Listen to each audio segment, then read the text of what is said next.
इतने सारे जो बड़े-बड़े ब्रांड हैं, इतना 100 करोड़, 200 करोड़ उठाए हैं मार्केट से, बड़े-बड़े वैल्यूएशंस पे खेले हैं। वो ऐसा क्या गलत कर दिए कि आज सारे कंपनीज़ बंद हो रहे हैं? तो बात है कि डरना नहीं है कि बहुत लोगों का नुकसान हो गया एग्री बिजनेस में। पहले जो 3 साल है जहाँ पे आपको दिक्कत आ सकती है, शायद बंद भी करना पड़े, लेकिन 3 साल का जो मार्क है उसको आपने क्रॉस कर लिया, तब तो ये चलने ही वाला है और फिर तो ग्रोथ ही ग्रोथ है। आप पैसा कैसे कमाओगे? असली वही बात है ना। एक चीज़ ये है कि अगर आप किसी भी ऑर्गेनिक फार्मर से जाके बात करोगे, वो आज के डेट में बहुत ऐसे सैकड़ों एग्जाम्पल आपको बोलेंगे कि मेरा जो उत्पादन था फर्टिलाइजर, केमिकल ये सब डाल के, उससे कहीं ज़्यादा है ऑर्गेनिक में और उनका कॉस्ट भी बहुत कम आता है। तो यही सस्टेनेबल है। ये समय इसमें ज़्यादा मांगता है, मेहनत ज़्यादा मांगता है ये बिजनेस, और पेशेंस ज़्यादा मांगता है। लेकिन आपके पास उतना समय और पेशेंस है तो आपको 10 लाख से 15 लाख प्रॉफिट पर मंथ मिलेगा सिर्फ एक ही शेयर से। स्टार्टिंग में आपने कितना पैसा डाला था बिज़नेस शुरू करने के लिए?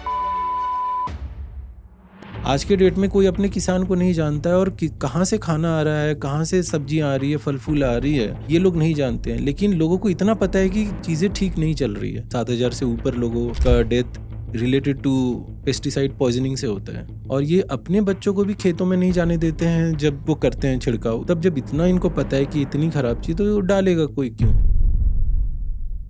नमस्कार दोस्तों, स्वागत है आप सभी का एग्री टॉक के एक नए एपिसोड में। दोस्तों, ये एपिसोड में हमने एक अलग एंगल लिया है। अगर आप एग्रीकल्चर में एक स्टार्टअप शुरू करना चाहते हैं तो ये वीडियो आपको बहुत पसंद आएगा। हमारे आज के एपिसोड के मेहमान हैं अंजन, जो कि हैं फाउंडर ऑफ द कंपनी लशफुल। लशफुल आज एक बैंगलोर बेस्ड कंपनी है जो ऑर्गेनिक प्रोड्यूस का मार्केटिंग और सप्लाई करती है बैंगलोर में। इस एपिसोड में हमने फंडामेंटल समझे कि यदि आप एग्रीकल्चर में स्टार्टअप करना चाहते हैं, क्या क्या चीज़ आपको ध्यान में रखना चाहिए, फाइनेंसिंग में क्या क्या चीज़ आपको सोचना चाहिए, और ऐसे बहुत सारे छोटे छोटे डिटेल्स डिस्कस किए हैं जिसकी वजह से आप एक सक्सेसफुल और एक फेल्ड स्टार्टअप में डिफ्रेंशिएट कर सकते हैं। वीडियो को अंत तक ज़रूर देखिए, बेसिक्स आपके क्लियर हो जाएंगे। और यदि ऐसे वीडियोस आप और देखना चाहते हैं या फिर और स्टार्टअप्स को हमारे पॉडकास्ट पे देखना चाहते हैं तो नीचे कमेंट्स में बताइए कौन से स्टार्टअप या कौन से फाउंडर को हमारे चैनल पर आप देखना चाहेंगे। Presenting to you mister Anjan, only on agri talk.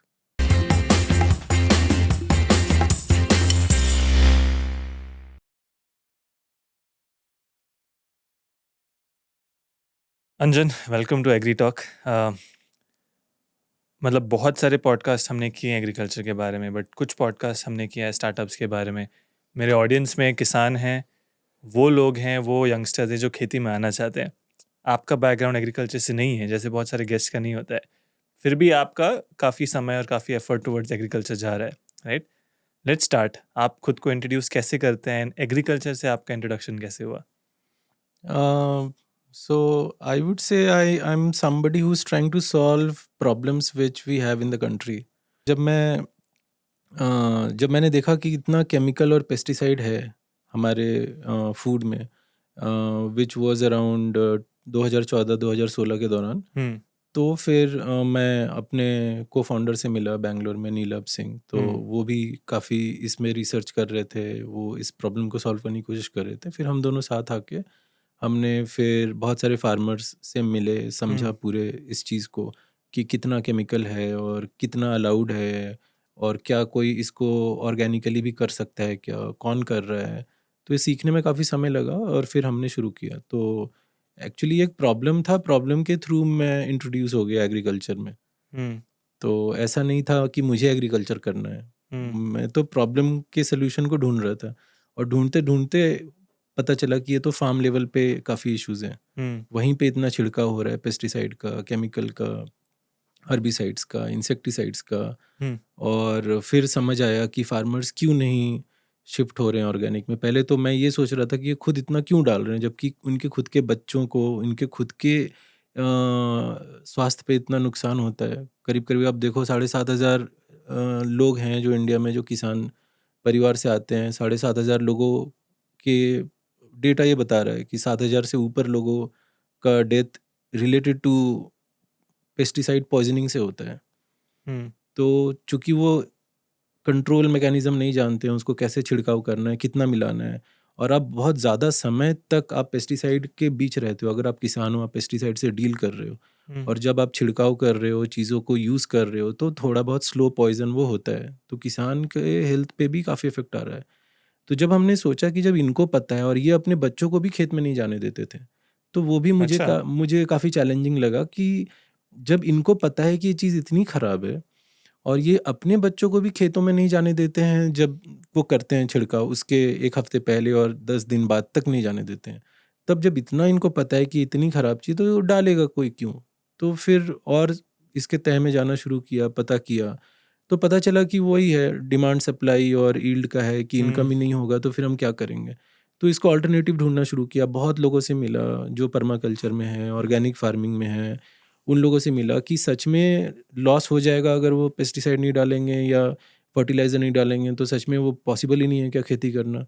तो आज के डेट में तो सब लोग जानते हैं कि हाँ, ये काफ़ी मेनस्ट्रीम हो गया है, लेकिन 2012, 13, 14 के दौरान शायद उतना अवेयरनेस नहीं था और बहुत लोगों ने मुझे बोला कि नहीं पॉसिबल है। हुँ, पर पर्सनली मैं बहुत लोगों से मिला, जाना, देखा तो समझ में आया कि नहीं, ऑर्गेनिक फार्मिंग में एक जेस्टेशन पीरियड है। थोड़ा पहले दूसरे या तीसरे साल तक आपकी यील्ड कम होगी, लेकिन तीसरे साल के बाद जो यील्ड है वो आपके पहले के यील्ड से उसके मुकाबले कहीं ज़्यादा होगी। और चूँकि आप मार्केट इनपुट पे निर्भर नहीं हो, जो भी आप बाहर से खरीदते हो, हुँ, जो भी आप फर्टिलाइज़र खरीदते हो, इंसेक्टिसाइड, पेस्टिसाइड जो भी खरीदते हो, बाहर के इनपुट से आप निर्भर नहीं हो। आप गोबर से, खाद से और अपने जीवामृत से और बाकी सारी चीज़ों से, नीम का छिड़काव करके कर रहे हो, तो काफ़ी हद तक आपकी बचत भी होती है, आपके पैसे भी बचते हैं। तो हुँ, उस हिसाब से, लेकिन इतना सोचना, समझना, वो कोई किसान वो रिस्क लेना नहीं चाहता है। तो अगर कोई किसानों को आके कहे कि हाँ, अगर आप ये रिस्क लेते हैं तो हम आपके पीछे हैं, तब वो उनका थोड़ा साहस बनता है। तो बहुत सारे फार्मर्स के एसोसिएशंस हैं, किसी एक किसान के बस की तो बात नहीं है कि वो अकेले इतना रिस्क ले। क्योंकि एवरेज अगर आप देखो हमारे देश में किसी एक किसान की ज़मीन तो करीब-करीब 50 से 60% किसान ऐसे हैं जिसकी ज़मीन 2 हेक्टेयर से कम की है। हुँ, तब सही बात। उसमें ही उसकी जीविका है, अब उसमें भी अगर ये रिस्क ले, तो उनका ऐसा तो नहीं है कि बैंक में पैसा पड़ा है, मैंने पहले दूसरे साल एक्सपेरिमेंट किया, नहीं हुँ, हुआ तो फिर मैं वापस चला जाऊँगा। तो उनके पास वो टाइम भी नहीं है और वो रिस्क लेने की कैपेबिलिटी भी नहीं है कि मैं कितना रिस्क ले सकता हूँ।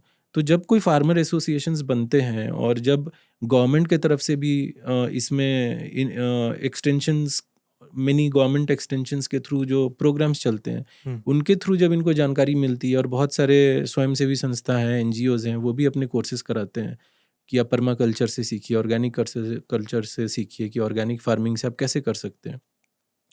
तो ये सारी चीज़ों के बावजूद उनको बाइंग का एश्योरेंस चाहिए, तो जिसमें लशफुल एक बहुत बड़ा रोल प्ले करता है। तो लशफुल जो है वो अभी अवेयरनेस मार्केट में इतना है और गवर्नमेंट का एनकरेजमेंट भी काफ़ी है। आप आंध्रा के बेल्ट में जाके देखो तो काफ़ी अच्छा काम कर रहे हैं लोग इन हुँ, टर्म्स हुँ, ऑफ ऑर्गेनिक। तो गवर्नमेंट के मदद से, लोगों के जागरूकता से ये चीज़ें आगे बढ़ रही है। लेकिन बात वहीं अटक जाती है कि उनका जितना उनका खर्च हो रहा है उतना उनको मिल नहीं पाता है। तो इस चीज़ के लिए लशफुल जैसे बहुत सारी कंपनीज़ को आना ज़रूरी है। आपको उगाना तो एक चीज़ है, लेकिन आपको बेचना भी आना चाहिए। करेक्ट। आई थिंक ज़्यादातर किसान वहीं फँस जाते हैं, उगाना सबको आता है लेकिन बेचे कहाँ, राइट? हाँ। एंड जैसे आपने कहा, मैं भी किसान से हर दिन मिलता हूँ, परसों ही किसान के साथ था। तो वो मुझे बता रहे थे कि मतलब हम अपने लिए कई बार फसल अलग से उगाते हैं हुँ। और उसमें कुछ फर्टिलाइज़र, कुछ पेस्टिसाइड कुछ नहीं डालते हैं। हुँ। लेकिन जब किसी लोग को देने जाओ तो वो लेते ही नहीं हैं क्योंकि वो दिखने में थोड़ा अजीब होता है। अच्छा उसका ना पॉलिश्ड अपीयरेंस नहीं रहता है, राइट? मार्केट में आई थिंक किसान से साथ-साथ कंज़्यूमर को भी एजुकेट करना ज़रूरी है। आपने बताया कि आपने एक प्रॉब्लम आइडेंटिफ़ाई किया कि पेस्टिसाइड, केमिकल ज़्यादा यूज़ हो रहा है। कोई पर्टिकुलर कारण था क्योंकि एक ही बार उठ के लोग में वो मतलब भाव वो सोच नहीं आता है। कुछ आपकी लाइफ़ में ऐसा हुआ या कुछ इंसिडेंट था कि आपको लगा नहीं यार अब तो केमिकल नहीं, ऑर्गेनिक की तरफ फ़ोकस करना चाहिए? बहुत सारे केसेस फैमिली में आए थे और बाद में जाके ये पता चलता है कि it's a kind of a slow poison, बहुत धीमे-धीमे असर करता है। पर्सनली मेरे साथ ऐसा कुछ नहीं हुआ है, लेकिन चूँकि मैं पहले से ही जागरूक था, हुँ, मैं पहले से ही देश के बारे में सोचना, समाज के बारे में सोचना, सेहत के बारे में सोचना, सस्टेनेबिलिटी के बारे में सोचना, हुँ, स्वयंसेवी संस्थाओं के साथ काम करना, तो मेरा जो ये डायरेक्शन था, ये जो दिशा है, ये पहले से तय थी कि मुझे ऐसा ही कुछ करना है जिससे लोगों का भला हो। तो अगर आप समाज के लिए सोच रहे हो तो नेचुरली आपको समझ में आता है कि समाज में क्या गलत हो रहा है। और उसके लिए फिर मैं इंतज़ार नहीं करता हूँ कि वो परेशानी मुझे डायरेक्टली हिट करे। जब तक वो मुझे तकलीफ़ ना दे तब तक मैं शुरू करूँगा, ऐसा नहीं है। हुँ, तो मुझे दिखा कि ये बहुत मेजर प्रॉब्लम है और इसको एड्रेस करना चाहिए। लेकिन इसको एक बिज़नेस के तौर पे कैसे उतारना है, इसको सेल्फ सस्टेनेबल कैसे बनाना है ताकि ये खुद एक पहिए की तरह घूमते जाए और ये अपने आप चलते चला जाए, ना कि ये किसी चीज़ के ऊपर डिपेंडेंट हो, ना गवर्नमेंट के सब्सिडी पे डिपेंडेंट हो, ना किसी डोनेशन पे डिपेंडेंट हो। एक ऐसा बिज़नेस मॉडल जिसमें आप अच्छा उगा रहे हो और अच्छा उगाने का जो आपके ऊपर भार आ रहा है, वो भी आपको बाज़ार दे रहा है। हुँ, तो किसान को सीधे-सीधे अगर हम कंज़्यूमर से जोड़ सकें, तो ये यही एक सॉल्यूशन है। आज के डेट में कोई अपने किसान को नहीं जानता है और कि कहाँ से खाना आ रहा है, कहाँ से सब्जियाँ आ रही है, फल-फूल आ रही है, ये लोग नहीं जानते हैं। लेकिन लोगों को इतना पता है कि चीज़ें ठीक नहीं चल रही है। हुँ, हुँ, हुँ, तो लशफुल ऐसा एक ब्रांड आप कह सकते हो कि जो कोशिश कर रहा है बैंगलोर में और हम काफ़ी सक्सेसफुल भी हो गए हैं इस चीज़ में। कि हम लोग सीधे-सीधे कंज़्यूमर को सीधे-सीधे किसानों से जोड़ते हैं। तो अगर कोई उनका प्रोड्यूस 4-5 रुपए किलो बिक रहा है, एक किसान जो 90% काम किसान कर रहा है। ज़मीन को तैयार करना, बीज डालना, फसल उगाना, उनकी देख-रेख करना, फिर उनको हार्वेस्ट करना, उसके बाद वो ले जाके आपको मंडी को किसी को देते हैं। तो 80 से 90% काम तो किसान कर रहे हैं और सबसे कम आय किसान की है। बाकी तो बीच के लोग लेके चले जा रहे हैं। तो हमने सोचा कि ये बहुत पुराने समय से एक सिस्टम चल रहा है जिसको हम सीधे-सीधे उसमें कुछ हम वैल्यू एडिशन नहीं कर सकते हैं। तो क्यों ना हम डायरेक्टली किसानों तक जाएँ और उनसे डायरेक्टली खरीदें और सीधे-सीधे अपने कंज़्यूमर को दें।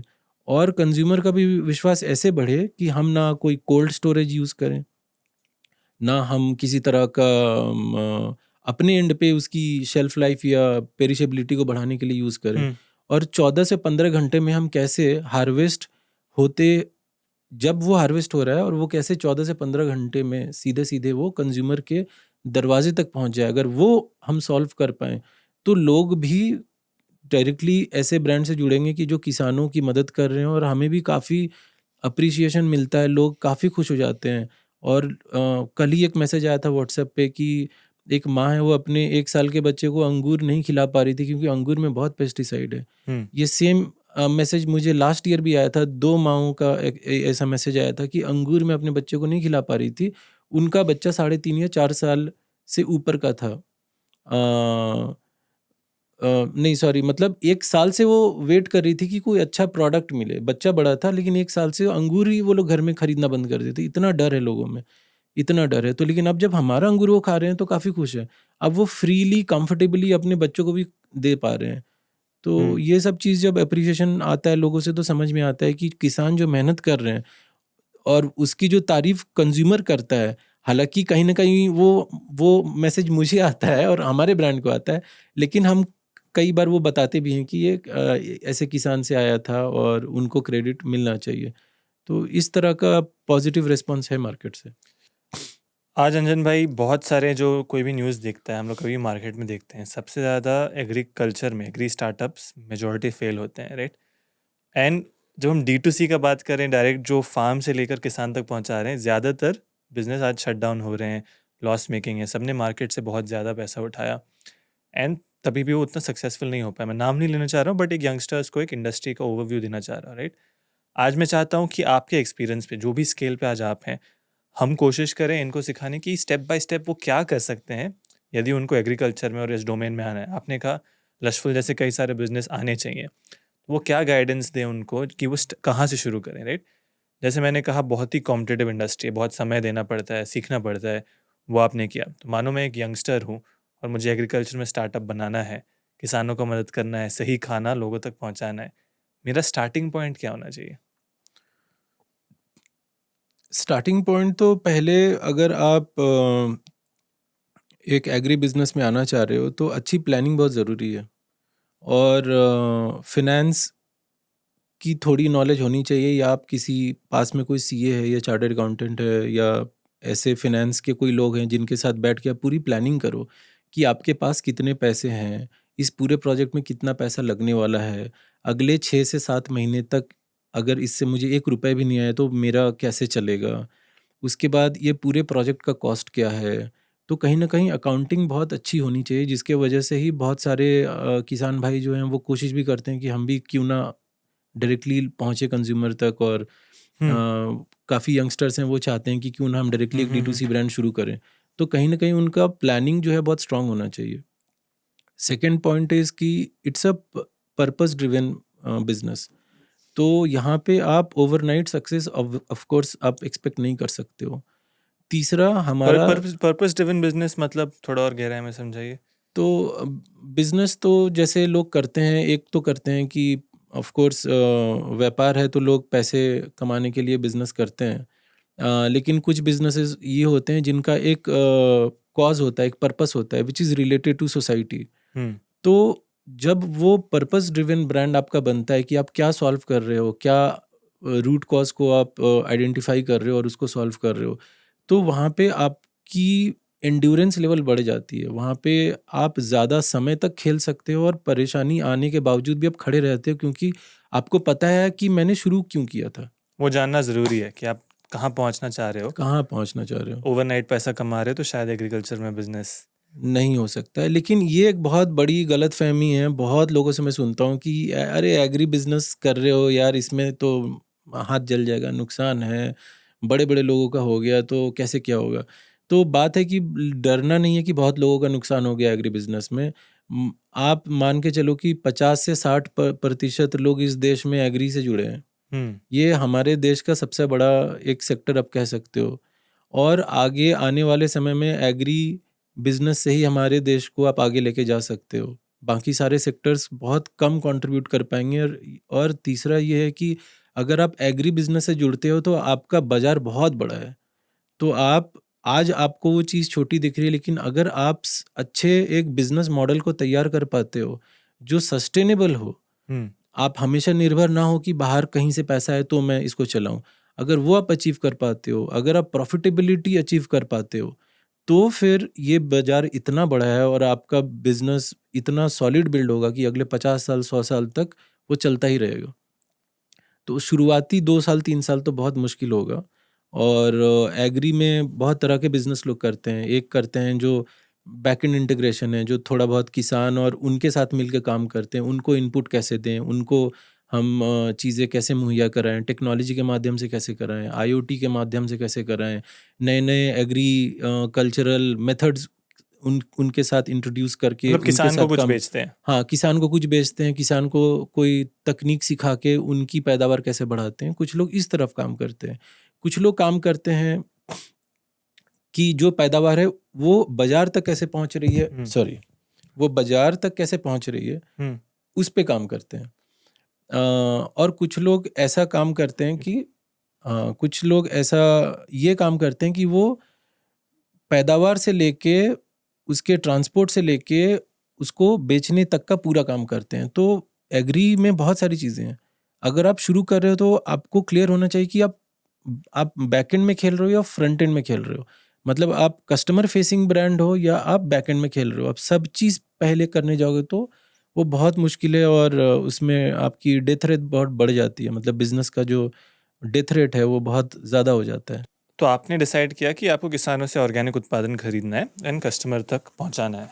पहले आपने प्लान कर लिया कि मेरे पास इतना इतना पैसा है ना?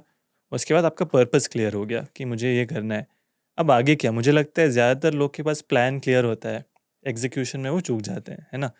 आपने कैसे एग्जीक्यूट किया? ये 2 स्टेप मानो मेरे दिमाग में क्लियर है एज़ अ यंगस्टर, तो अगला कदम मेरा कहाँ जाना चाहिए? अ, अगर आप ये मान के चल रहे हो कि आप फ्रंट एंड में करना चाहते हो या बैक एंड में करना चाहते हो? फ्रंट एंड पकड़ दें, मैं भी आपके हाँ, तरह ऑर्गेनिक में बिज़नेस स्टार्ट करना चाहता हूँ। किसानों से खरीद के मैं कस्टमर तक पहुँचाना चाहता हूँ। क्योंकि आपने ये मॉडल तो क्रैक कर लिया है, तब हम यस, आपका अनुभव लेने का कोशिश करेंगे। यस। तो अगर कोई ये करना चाहता है तो ज़ाहिर-सी बात है, पहले आप अपनी कंपनी रजिस्टर कीजिए। पहले आप अपने एक टेक्नोलॉजी या वेबसाइट या ऐप आपको बनाना पड़ेगा, जहाँ आपके कस्टमर्स ऑर्डर प्लेस करें।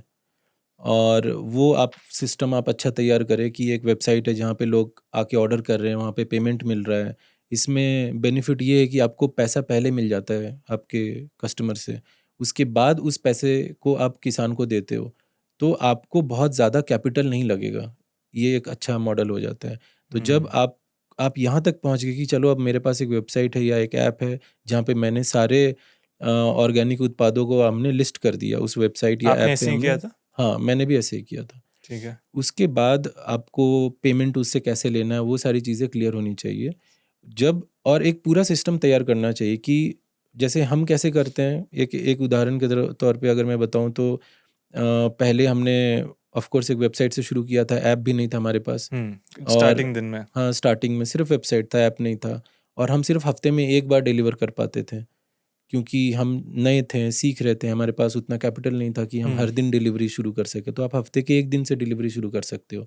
आपको पता है आपके फार्म में या आप जहाँ से खरीद रहे हो वहाँ से कौन सा प्रोड्यूस कब आने वाला है। जब वो आप कंफर्म करके अपने वेबसाइट पे लगा देते हो, तो कस्टमर वहाँ जाके ऑर्डर करते हैं। ऑर्डर करेंगे, आपके पास हर दिन शाम को 3-4 बजे तक जितने ऑर्डर्स आए हैं, वो आप इकट्ठा कर लो और फिर वो आपकी जिससे भी बात हो रखी है, जिस किसान से 10, 20, 30 किसान है, क्योंकि आपका टाई अप बहुत सारे किसानों से होना चाहिए, क्योंकि हर एक उत्पाद एक जन के पास नहीं हो सकता है। अगर आपको शिमला मिर्च चाहिए, अगर आपको टमाटर चाहिए, तो कुछ किसान ऐसे हैं जो 10-20 क्रॉप में काम कर रहे होंगे, लेकिन बहुत सारे किसान हैं सिर्फ 4-5 क्रॉप्स में काम करते हो।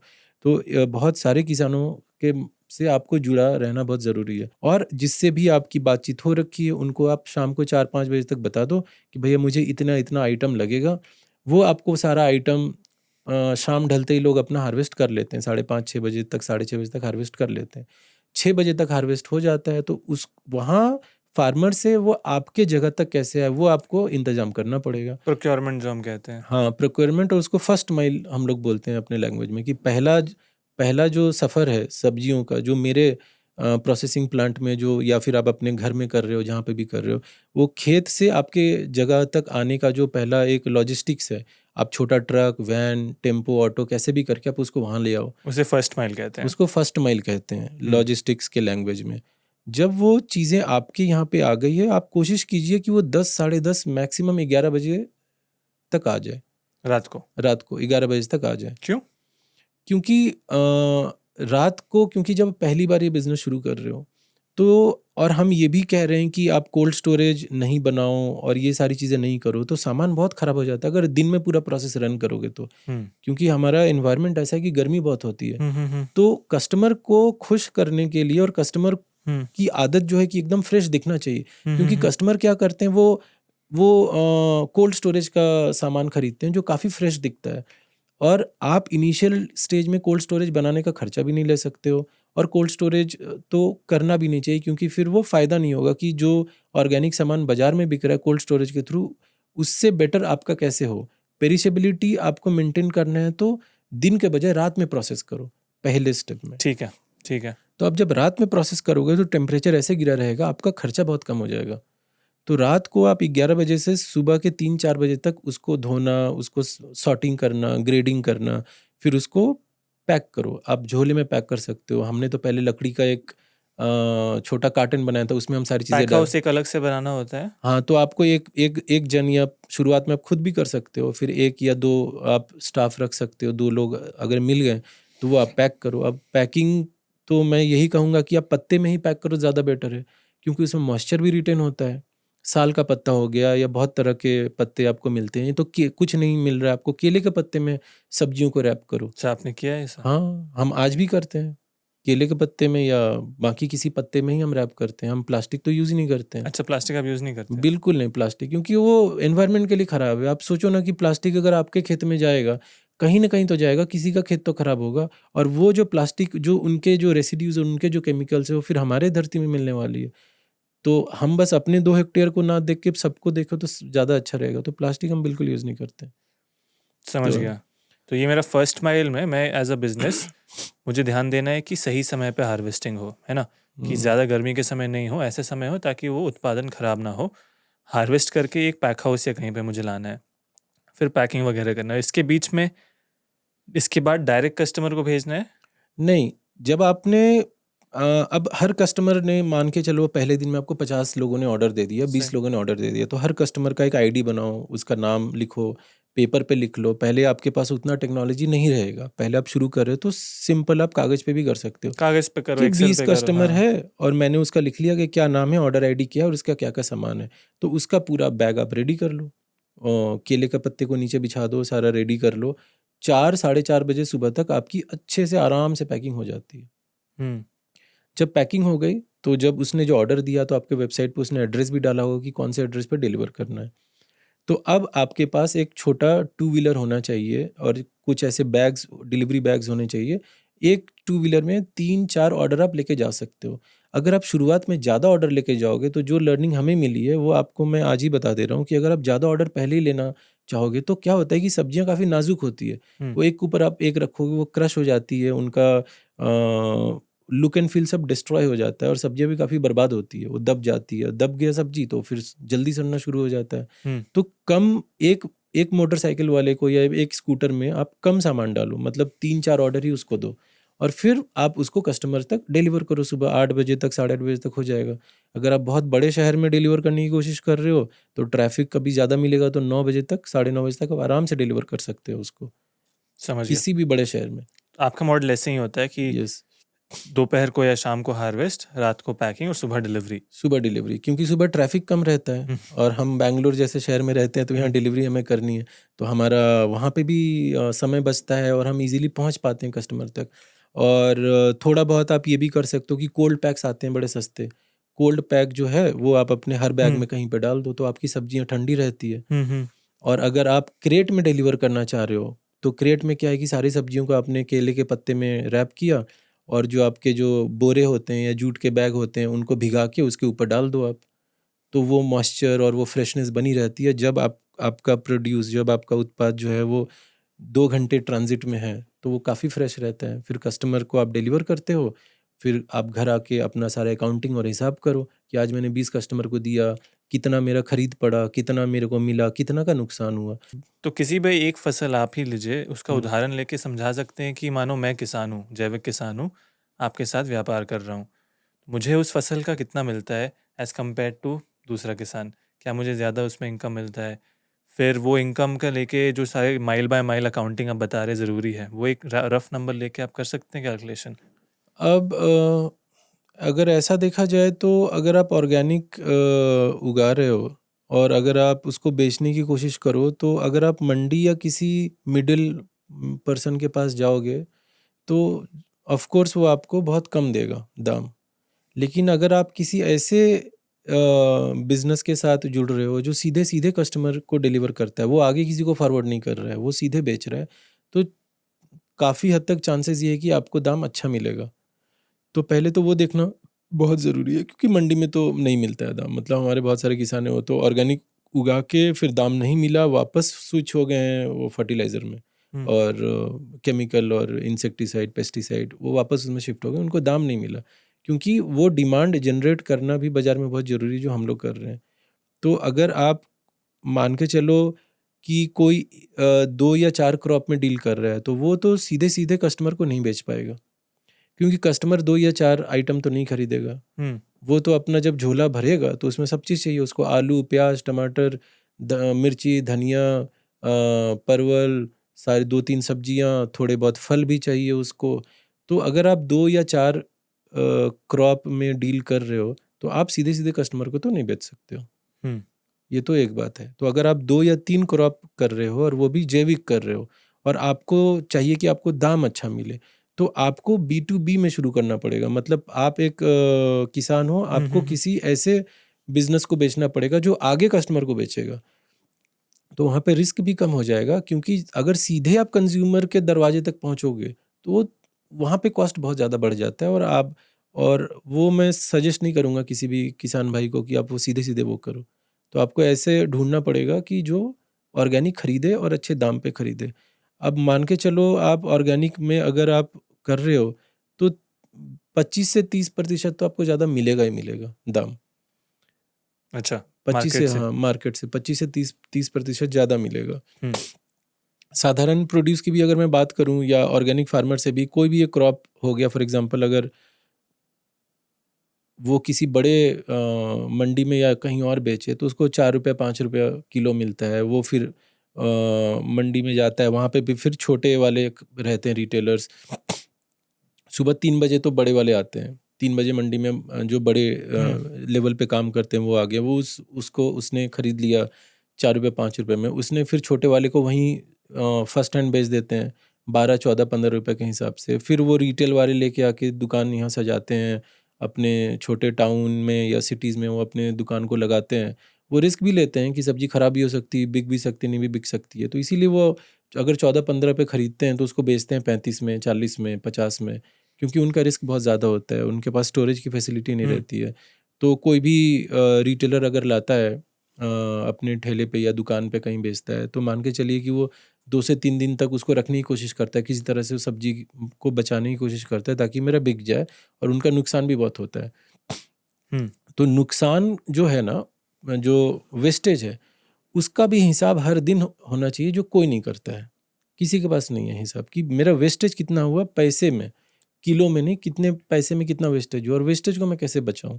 अगर मतलब आप जिस तरीके से समझा रहे हैं, ऐसा लग रहा है कि यदि आप ठीक से करो तो मुमकिन है अच्छा पैसा कमाना, है ना? हाँ, तब इतने सारे जो बड़े-बड़े ब्रांड हैं, इतना 100 करोड़, 200 करोड़ उठाए हैं मार्केट से, बड़े-बड़े वैल्यूएशंस पे खेले हैं, वो ऐसा क्या गलत कर दिए कि आज सारे कंपनीज़ बंद हो रहे हैं? मतलब ये देख के मुझे कई बार लगता है कोई क्यों मोटिवेट होगा?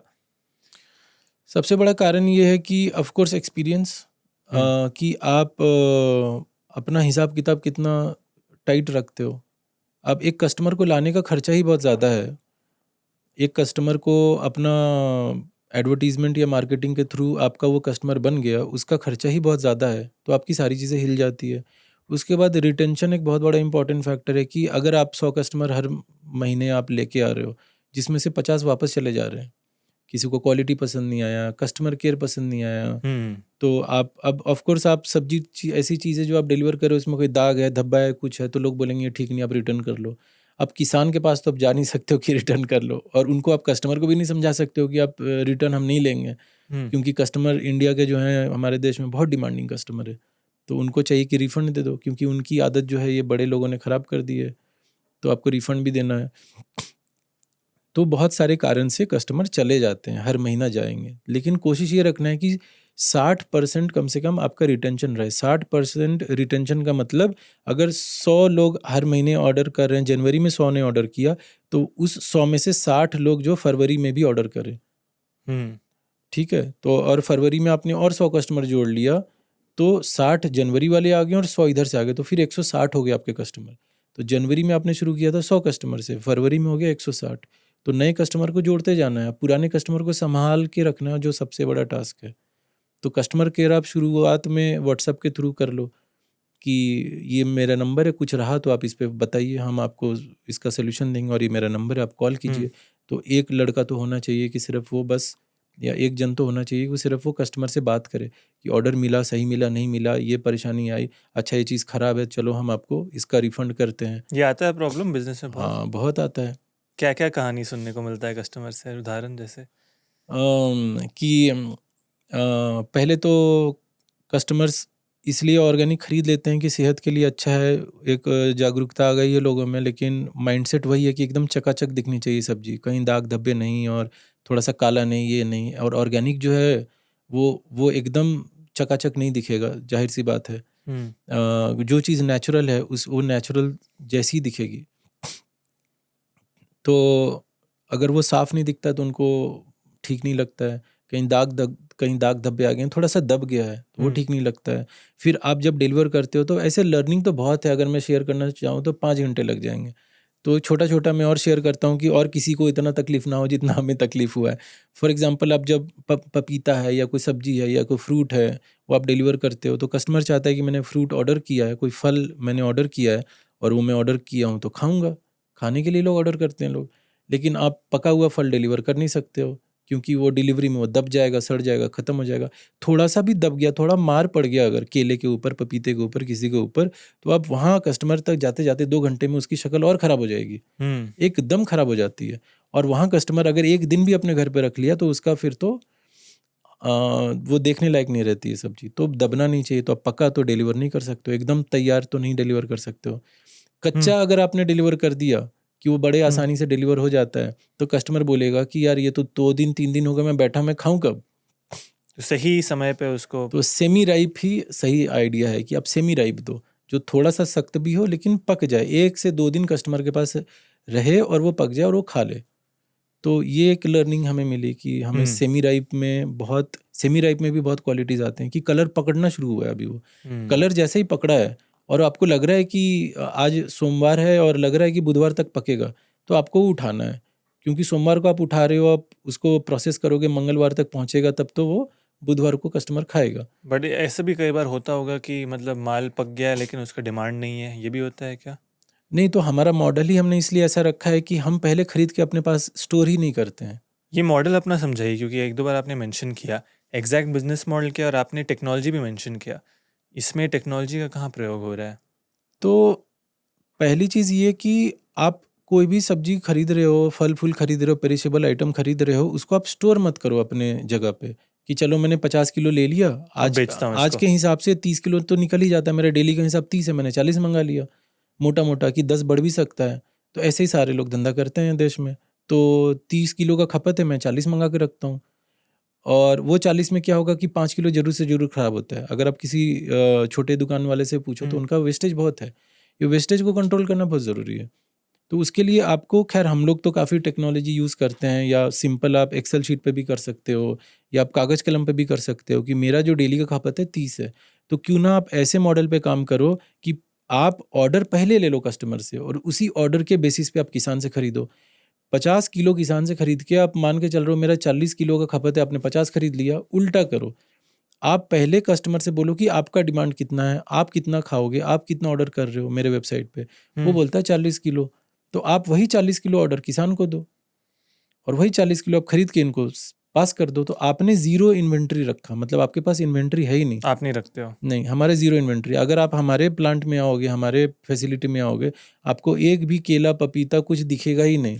बट ये मॉडल तो कई बार मतलब प्रॉब्लम आ जाता होगा। मानो कि उन्होंने ऑर्डर ज़्यादा कर लिया कि मुझे आज 100 किलो चाहिए, उदाहरण से 10 कस्टमर मिला के 100 किलो बोल दिए, और आप किसान के पास जाओ देखो तो 100 किलो उनके पास माल रही नहीं, या फिर उनका हार्वेस्ट का समय नहीं हुआ। ये भी प्रॉब्लम्स आते होंगे। तो इसीलिए आपकी टाइप बहुत ज़्यादा लोगों से होनी चाहिए। फॉर एग्जांपल हमने टाइप किया है 5,000 किसानों के से, लेकिन खरीदते हैं कितने से? 30, 40, 50, यूज़ 50 ही होता है। क्या बात कर रहे हैं? पर ज़रूरी है कि सबके साथ टाइप रखें। अब किसी सीज़न में आम आएगा, वो साल में एक बार खरीदूंगा उस समय आम।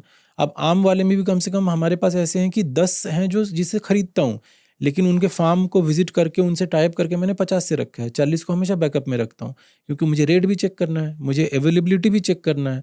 अब किसी से बात कर रहा हूँ कि भाई आम का सीज़न शुरू हो गया, अब कोई बोले कि ये मेरा इतने किलो आम बिक रहा है, अल्फांसो है या कोई तरह का आम है, तो अगर आपके पास बैकअप नहीं है तो आप रेट चेक नहीं कर सकते हो, बैकअप नहीं है तो आप अवेलेबिलिटी चेक नहीं कर सकते हो, उसके पास नहीं तो आप फंस जाओगे फिर।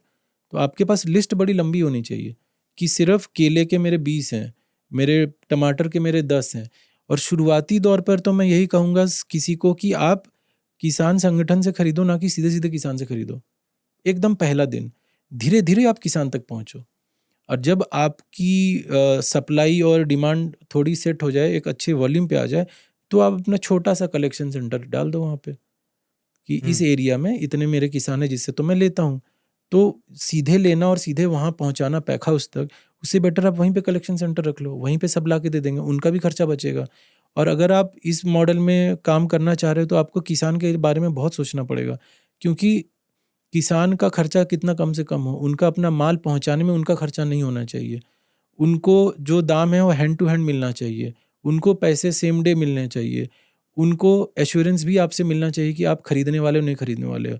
उनको जब वो हार्वेस्टिंग कर रहे हैं उसके 1 महीना पहले आप उनको अंदाज़ा दे दो कि हमारा ऐसा-ऐसा डिमांड आने वाला है, तो आपके पास रखना। तो कोई-कोई फार्मर है जो सालाना कुछ क्रॉप में काम करते हैं, कोई है कि जो हर 6-6 महीने में काम करते हैं, उनका साइकिल अलग है, हम्म। कोई है जिनका मंथली साइकिल है। तो सारे फार्मर के साथ बहुत अच्छा आपका रिलेशन होना चाहिए। और रिलेशन आप ऐसे नहीं है कि आप जाओगे किसी फार्मर के साथ कि चलो मैं आपको एश्योरेंस देता हूँ कि मैं आपसे खरीदूँगा और आप मुझे सामान दे दो, तो कोई नहीं देगा आपको। आप उनके साथ टाई अप कर सकते हो कि चूँकि आप किसानों के साथ काम करते हो, तो क्या आप इन सारे किसानों का देख-रेख कर सकते हो? क्या आप उनका जो एजुकेशन का जो सरकार ने आपको पैसा दिया कि किसानों को ट्रेनिंग देना है, तो क्या आप इन सारे किसानों को भी ट्रेन कर सकते हो क्या? तो आपको जोड़ना है उनको। तो अगर मैं अभिनव एक किसान है, इनके साथ मैं काम कर रहा हूँ, आपके पास 5 एकड़ ज़मीन, आप कुछ-कुछ कर रहे हो, आपके 10 भाई किसान और हैं जो आपके साथ मैं काम कर रहा हूँ, तो मैं चाहूँगा कि आपको खूब सारा नॉलेज दूँ, आपको खूब सारे इनपुट्स दूँ, आपके सरकार के जितने प्लान, लोन, ग्रांट सब और सब्सिडी जो मार्केट में अवेलेबल है, वो जानकारी आप तक पहुँचाऊँ। तब जाके मेरा आपके साथ एक रिलेशन बनेगा और तब जाके आप थोड़े कंफर्टेबल होगे कि हाँ, मैं भी इसको सामान बेच सकता हूँ। क्योंकि उनको डर भी लगता है कि लोग आके बहुत बड़ी-बड़ी बातें बोलते हैं और फिर पैसा टाइम पे नहीं मिलता है। और सामने वाले को भी देखते हैं कि इनका कितना ऑर्डर आ रहा है, नहीं आ रहा है, सही से है कि नहीं है। वो पूछेंगे कि आप बेचोगे कहाँ? तो हुँ, उनको बताना पड़ता है हम ऐसे-ऐसे करके बेच रहे हैं। और सबसे बड़ी चीज़ ये है, ये मॉडल इसलिए सक्सेसफुल है और इसलिए बहुत लोगों को ये शुरू करना चाहिए, क्योंकि इसमें आप किसान को ज़्यादा पे करते हो, क्योंकि बीच का तो कट गया ना सारा का सारा। आप सीधे किसान से खरीद रहे हो। किसान जो किसी के थ्रू बेचता, अगर वो ₹5 में बेच रहा था, तो आप आराम से उसको ₹12 दे सकते हो, क्योंकि आपको ऐसे भी 35-40 में बेचना है। आप उसको 12 दो, 15 दो, 20 हुँ। दो। आप सीधे-सीधे किसान को 20 दे सकते हो और आप सीधे मार्केट में 40 में बेच सकते हो। तो आपका जो उत्पादन मार्केट को बिकता है, वो रेगुलर उत्पादन से ज़्यादा महँगा होता है? हाँ, होता ही है, क्योंकि एक तो वो कॉस्ट है डिलीवरी का और इतने सारी चीज़ों को मैनेज करना, इसमें टेक्नोलॉजी भी है, डिलीवरी कॉस्ट भी है, किसानों को समझाना और उनको पकड़ के रखना और उनका विश्वास बनाए रखना कि चलो आप ऑर्गेनिक में आ गए, वापस मत चले जाना। हुँ, आप पेशेंस लूज़ मत करो, आप अपना थोड़ा-सा धैर्य बना के रखो, आपको मिलेगा। लेकिन एक चीज़ ये है कि अगर आप किसी भी ऑर्गेनिक फार्मर से जाके बात करोगे, वो आज के डेट में बहुत ऐसे सैकड़ों एग्ज़ाम्पल आपको बोलेंगे कि मेरा जो उत्पादन था फर्टिलाइज़र, केमिकल ये सब डाल के, उससे कहीं ज़्यादा है ऑर्गेनिक में। ये तो प्रूवन है। आपको बहुत, आप तो मिलते रहते हो इतने हुँ, लोगों से, आपको पता ही होगा कि बहुत ज़्यादा है और उनका कॉस्ट भी बहुत कम आता है। तो यही सस्टेनेबल है। अभी जो हम लोग कर रहे हैं इसमें बस मारा-मारी है। किसान मर रहा है, उनको हुँ, दाम नहीं मिल रहा है, इधर कंज़्यूमर मर रहे हैं कि हुँ, भाई ये जो रेगुलर जो आप खाते हो साग-सब्ज़ी और हुँ, हुँ, जितने हुँ। भी ग्रोसरी के आइटम खाते हो, तो किसान को दाम नहीं मिल रहा है। मंडी वाले बस कमा रहे हैं और जो बीच के मिडलमैन है वो कमाते हैं और इधर कस्टमर दुखी है, इधर किसान दुखी है। कस्टमर दुखी है कि भाई ये सब्ज़ी, आप मान के चलो कि कोई सब्ज़ी आज के डेट में कोई खा रहा है, वो 7 दिन जब खेत से टूटा है और वो आपके घर तक पहुँचता है तो 7 दिन हो जाता है। सोमवार को तोड़ते हो, मंगलवार को मंडी में डालते हो, मंडी से फिर कोई आता है, वहाँ से उठा के अपने पैक हाउस में बुधवार को रखता है। वो फिर अपने बड़े-बड़े सुपरमार्केट में ले जाके वो सजा देते हैं या फिर जो छोटे-छोटे दुकान में वो ले जाके वहाँ रखते हैं। जो बड़े सुपरमार्केट में जाके रखते हैं वो तो 3 से 4 दिन रख के बेचते हैं, क्योंकि उनके पास फैसिलिटी है। तो 1 हफ्ता हो गया वो सब्ज़ी रखे-रखे। तो ऐसे लोगों का भी नुकसान होता है जो खरीदने वाले हैं। और अगर आप डायरेक्ट इस तरह के मॉडल से आते हो, तो कंज़्यूमर जब खुश रहेगा तो आपको पे भी ज़्यादा करेगा। अब हमें जो है वो कस्टमर पेमेंट के लिए कभी कोई दिक्कत नहीं है। उनको पता है कि ये बहुत हमारे लिए अच्छा काम कर रहे हो, ऑर्गेनिक प्रोड्यूस बहुत रेयर है। और इस बिज़नेस मॉडल में सबसे अच्छा चीज़ क्या है कि एक जो कस्टमर आपके साथ जुड़ गया वो बदलता नहीं है।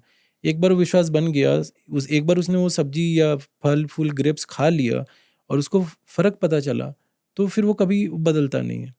और हुँ, आपका किसान भाई जो आपके साथ काम कर रहे हैं, जो जुड़े हैं, अब वही उसी एकड़ में, उसी पर किलो अनाज में पहले अगर वो नॉन ऑर्गेनिक में थे, जैविक खेती नहीं करते थे, तो उनको ₹2 ₹3 मिल रहा था। अब जैविक में शिफ्ट हुए तो उनको ₹12 ₹14 ₹15 मिल रहा है, तो वो भी खुश, कस्टमर भी खुश, तो ये सस्टेनेबल हो जाता है।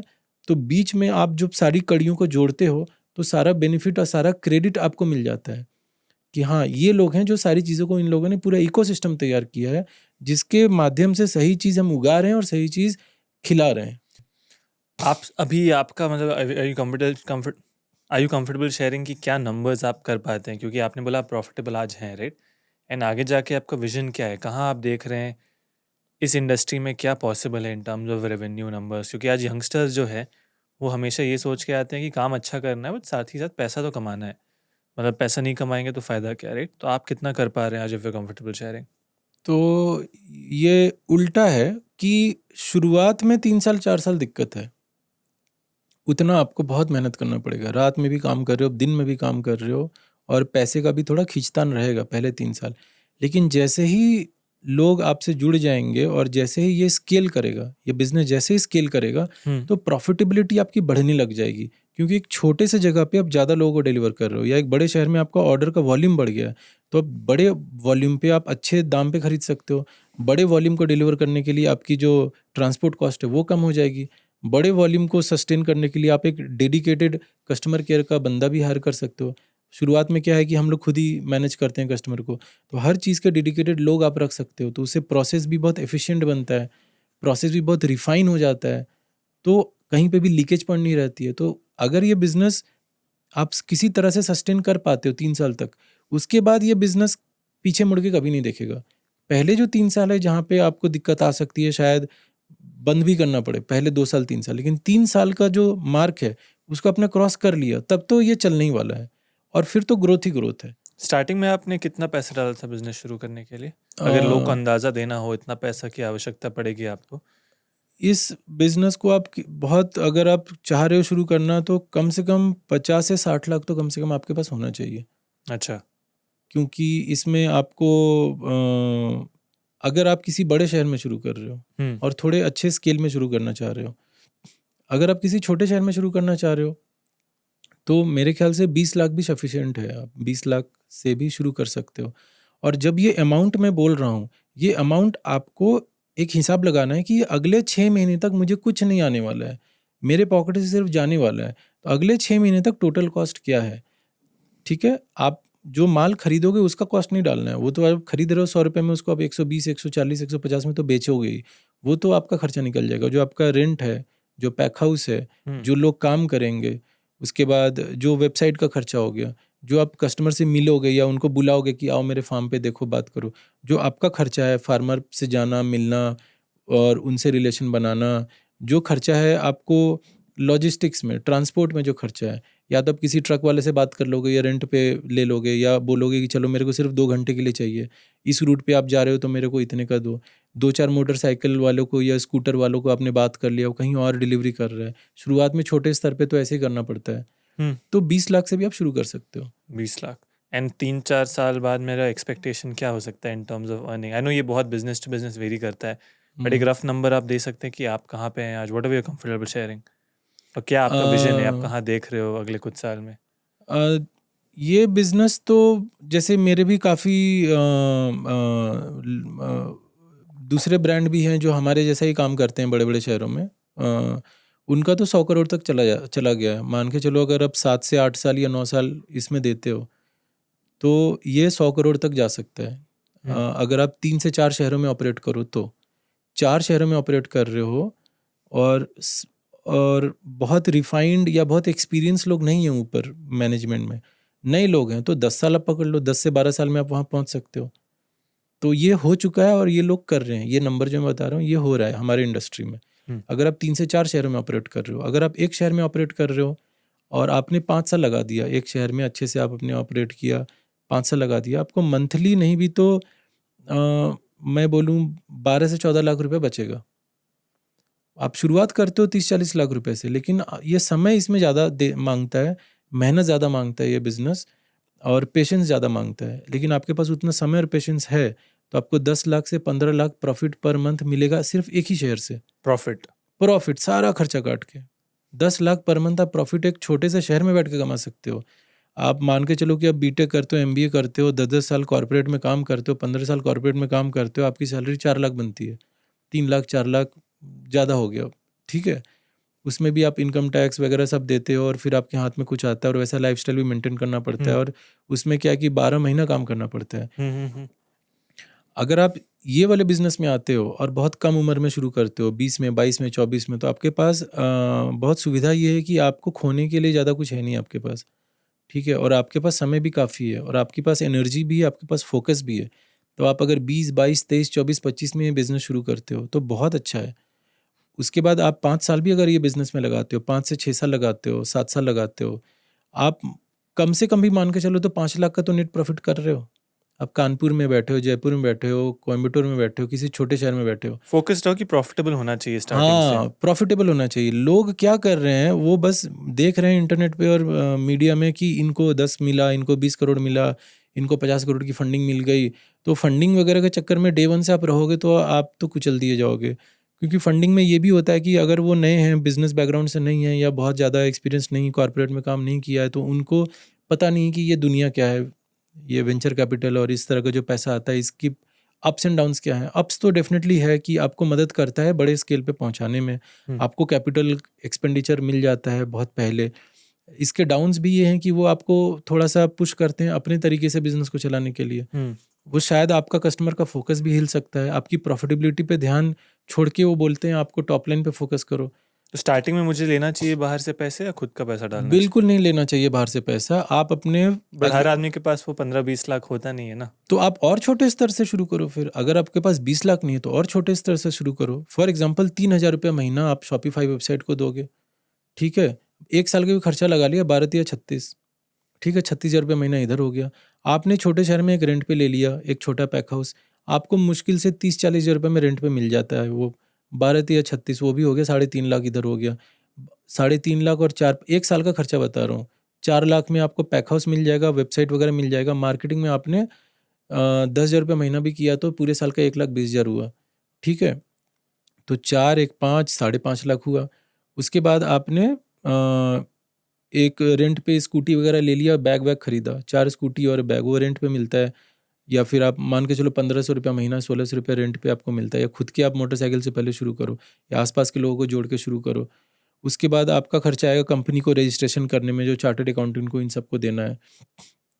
वो हार्डली आपको मुश्किल से 10,000 रुपये में कंपनी बन जाती है, पूरा ए टू जेड। अच्छा, 10,000 रुपये में दस कंपनी हज़ार शुरू। रुपये में आपकी कंपनी बन जाएगी, रजिस्टर हो जाएगा, जीएसटी मिल गया, सब मिल हुँ। गया। हालांकि एग्री बिजनेस में तो टैक्स एग्जेम्प्ट है, तो वो बेनिफिट भी मिलेगा आपको। इनकम टैक्स नहीं देना है जो भी आप कमाओगे। इस बिज़नेस में तो देना पड़ता होगा ना? नहीं, एग्री बिजनेस में आपको एग्जेम्प्ट मिलता है और बहुत सारे स्कीम्स है गवर्नमेंट के, ठीक है। टैक्स ब्रेक्स हैं, बहुत सारी चीज़ें हैं, तो उस हिसाब से आपको अप्लाई करना पड़ता है। कोई भी प्रोसेस्ड फूड आप बेच रहे हो तो उसमें 5% आ ही जाता है। तो आपका टैक्स नहीं होता लगता है? नहीं, तो जितना ज़्यादा अब कुछ कमोडिटीज़ हैं, अब जैसे जितने ड्राई आइटम है उसमें टैक्स लगता है।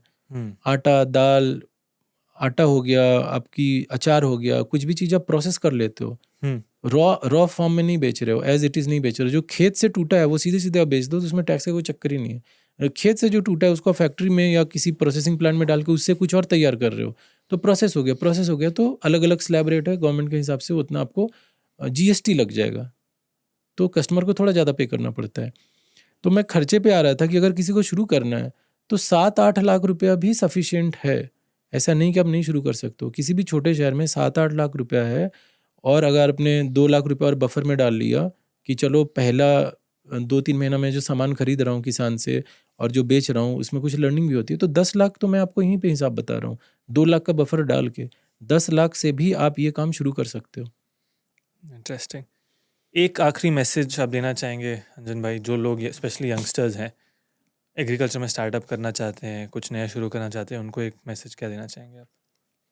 जो भी एग्री बिजनेस में आना चाह रहा है, पहले तो आप अगर आप किसान परिवार से आ रहे हो तब तो बहुत अच्छा है, आपने ऑलरेडी देख रखा है काफ़ी कुछ, और आपको थोड़ा आपका जो लर्निंग कर्व है कम हो जाएगा। दूसरी चीज़ ये कि फंडिंग लेना और बहुत बड़ा बड़ा नंबर सोच के पहले डे वन में शुरू नहीं करना है कि मैं इतने करोड़ की कंपनी बनाऊंगा, इतने का फंड रेज कर लूँगा, और शार्क टैंक वगैरह जितने एपिसोड्स देख के लोग सोचते हैं कि यही दुनिया है। तो पैसा उठाना मार्केट से, उसमें समय बहुत जाता है, तो वो हुँ, उसमें आपको समय बर्बाद नहीं करना है। तीसरा, आपको थोड़ी बहुत अकाउंटिंग और फाइनेंस सीखनी है। वो सब अकाउंटिंग, फाइनेंस, मार्केटिंग। मार्केटिंग आप कम सीखो तो भी चलेगा, लेकिन अकाउंटिंग जो धंधा आपका चल रहा है, हिसाब किताब आपका ज़्यादा तगड़ा रहना चाहिए। मार्केटिंग में कमज़ोर हो कोई बात नहीं है, हुँ, आप किसानी में थोड़ी कमज़ोर हो कोई बात नहीं, लेकिन आप अगर धंधे में उतर रहे हो, आपका हिसाब किताब गड़बड़ है, तो सारा चीज़ धरा का धरा रह जाएगा। तो फंडिंग में चक्कर में नहीं ज़्यादा जाना है। उसके बाद आपको एक्सपेंशन तुरंत तुरंत नहीं करना है, आपको हुँ, कम कमोडिटी में डील करना है, हुँ, आपको छोटे स्तर से शुरू करना है, आपको 6 महीने का खर्चा पहले निकाल के रखना है और 12 महीने का आपको रेंट वगैरह पहले निकाल के रखना है। तो ये सारी चीज़ें करके कोई भी आज के डेट में शुरू कर सकता है आराम से, और इतना अभी स्पेस है इस इंडस्ट्री में, और इतना ज़रूरत है इतने लोगों को यहाँ पे आने का, और गवर्नमेंट की भी काफ़ी स्कीम्स है। हर दिन कुछ ना कुछ स्कीम आ ही रहा है, तो वो पढ़ेंगे, जानेंगे, या किसी भी सीए से बात कर लेंगे तो उनको बता देंगे कि क्या क्या स्कीम है, क्या क्या गवर्नमेंट का ग्रांट है। पर हाँ, अगर विजन और फोकस क्लियर है कि मैं क्यों कर रहा हूँ, हुँ, ये जो केमिकल फर्टिलाइज़र इसके लिए इसको कम करना है खान पान में, उसके लिए कर रहा हूँ, या आप नॉर्मल वेजिटेबल में भी शुरू कर सकते हो। ज़रूरी नहीं कि जैविक खेती का ही आप सामान बेच सकते हो, जो हम कर रहे हैं। हम तो जैविक में हैं। बिना जैविक वाले में भी आप शुरू करो, वो और ज़्यादा आपको ईज़ी पड़ेगा करना, क्योंकि हम जितने दिक्कतों से गुज़र रहे हैं, वो आपको नहीं गुज़रना पड़ेगा। पैदावार बहुत है, सब्जियों को कमी नहीं है, सारी चीज़ें मार्केट में अवेलेबल है। सेम प्रोसेस जो मैंने समझाया, वही 7-8 लाख, 10 लाख आपके पास है, तो आप नॉर्मल सब्जियों के साथ और ग्रोसरी आइटम के साथ शुरू कर दो। किसी भी छोटे शहर से शुरू कर लो। इंटरेस्टिंग। अंजन भाई, थैंक यू आपके टाइम के लिए। आई थिंक बिजनेस के बेसिक्स बहुत सारे लोगों को समझना होगा। फर्स्ट माइल, लास्ट माइल, ये सब क्या है, बहुत सारे नए शब्द आज लोग सीखे होंगे। एंड एक जो मेरा टेक बैक है, जो मुझे कई सारे लोग बोलते हैं कि भाई 1 रुपये डाल रहे हो धंधा में, देखो 1.5 रुपये 2 रुपये वापस कैसे निकल के आए। अगर आप डे वन से ही वो आदत डाल दोगे, तब जाके वो सेम प्रिंसिपल 5 करोड़, 10 करोड़, 100 करोड़, 1000 करोड़ पे भी इम्प्लाई करेगा। तो ये बहुत ही अच्छा टेक बैक है यंगस्टर्स के लिए कि आप स्टार्ट कर रहे हो, नंबर्स के साथ अच्छा हो। हर हर नंबर पे फोकस करो। ग्रॉस मार्जिन्स क्या है, टर्म्स क्या है, ये बेसिक्स भी आपको समझना होगा। शायद किसान खुद करते होंगे, बट ये टर्म नहीं मालूम होगा उनको। तो ये आप सीखो। बहुत बहुत धन्यवाद आपके टाइम के लिए। एंड आई होप जो आप कर रहे हैं, आपके जो भी एस्पिरेशंस हैं, वो पूरे हों। And I will see you soon. Thank you so much. Thank you.